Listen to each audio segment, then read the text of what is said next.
சொன்னாங்க. இதெல்லாம் இதோ இந்த மாதிரி எல்லாம் எதுவுமே நான் நடுக்கம் எதுவுமே இல்லை, கரெக்டாக தான் இருக்குது மைக்கு இப்போது. So everything is fine. I hope you all enjoy the film. இன்னும் நிறைய விஷயங்கள் இருக்குது செகண்ட் ஹாஃபில். Thank you so much. I love you. I love you. I love you. ரொம்ப ரொம்ப நன்றி உங்களோட அன்புக்கு. நான் வந்து சத்தியமாக சாகிற வரைக்கும் நான் வந்து மறக்கவே மாட்டேன் உங்களோட அன்பை. நீங்கள் வந்து ஒவ்வொருத்தரும் வந்து ஒற்றன் வந்து ஒரு மெசேஜ் அனுப்புனார். அது வந்து ஹார்ட் டச்சிங் மெசேஜ். ஒரு ப்ரெஸ்ஸு வந்து ஒரு நடிகனுக்கு வந்து அந்த மாதிரி ஒரு மெசேஜ் அனுப்பணும்னு அவசியமே கிடையாது.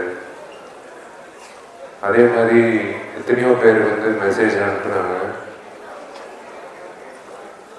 இது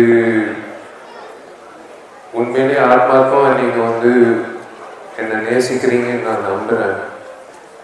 ஆத்மார்த்தமாக நான் வந்து இந்த சில்வர் ஸ்க்ரீன் வந்து உங்களுக்கு வந்து நான் வந்து நல்ல படங்கள் கொடுப்பேன்னு நான் உங்களுக்கு உறுதி கொடுக்குறேன். நன்றி, வணக்கம்.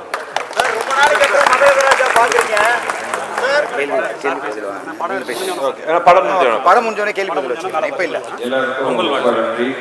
இன்னைக்கு நானும் விஷயம் சத்யதேவ் வாசலுக்கு கதவு திறக்கும் போது அவர் வார்த்தை சொன்னாரு, இந்த ஒரு நிகழ்வுக்காக 13 வருஷமா காத்துட்டு உண்மையாக எனக்கு அவருக்கு வந்து ஒரு சந்தோஷமான நிகழ்வு. இப்போ இன்டர்நெட் வேலை சந்தித்து வரும்போது மீடியா பத்திரிகை சகோதரர்கள் எல்லாருமே வந்து ரொம்ப ரசிச்சு பார்த்தா சொன்னாங்க. அதை கேட்கும்போது எனக்கு ஒரு ஆனந்த கண்ணீர் தான் வந்துச்சு. செகண்ட் ஹாஃபும் உங்களுக்கு பிடிக்கிற மாதிரி இருக்குன்னு நான் நம்புறேன். படம் பார்த்துட்டு நம்ம பேசுவோம். உங்கள் அன்புக்கும் ஆதரவுக்கும் நன்றி. என்னோட நண்பர்கள், நான் ஃபேன்ஸுன்னு என்றைக்குமே நான் சொன்னதே கிடையாது. என்னோட நண்பர்களுக்கு நான் நன்றி தெரிவிச்சுக்கிறேன். என்னோட நண்பர்களுக்கு, மீடியாவுக்கு, சோஷியல் மீடியாவுக்கு